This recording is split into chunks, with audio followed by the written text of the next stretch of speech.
રાજકોટના ઉદ્યોગપતિ વિશ્વ ફલક પર ચમક્યા છે. ઉદ્યોગપતિ કલ્પેશ રામોલિયાએ દુનિયાનું સૌથી મોટું એર કુલર બનાવીને ગિનિસ વર્લ્ડ રેકોર્ડમાં સ્થાન મેળવ્યું છે.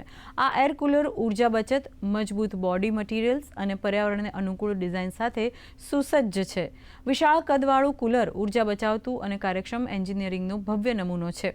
આ સિદ્ધિ સમગ્ર દેશમાં મેક ઇન इंडिया અભિયાનને વધુ મજબૂત બનાવશે અને સ્થાનિક उद्योगों ने प्रोत्साहन आपसे. इसके अंदर हमारा बनाने का विचार हमको यह है कि ये भारत जैसे शहरों में गर्मी बहुत हो रही है, तो सब जगह छोटे छोटे कूलर होते हैं, तो और पावर का भी बहुत ज़्यादा होता है. एसी आउटडोर में रख नहीं सकते क्योंकि बड़ा जो एरिया होता है ओपन एरिया रहता है, तो उसमें एसी चलता है. तो इसलिए हमने कूलर बनाया और उसके अंदर BLDC टेक्नोलॉजी ली, तो बहुत कम खर्चा के अंदर ज़्यादा कूलिंग होता है. गोल्डन बुक के अंदर 3 हमारे पास वर्ल्ड रिकॉर्ड किए हुए हैं. गिनीज ऑफ वर्ल्ड रिकॉर्ड में पहला हमारा स्थान है.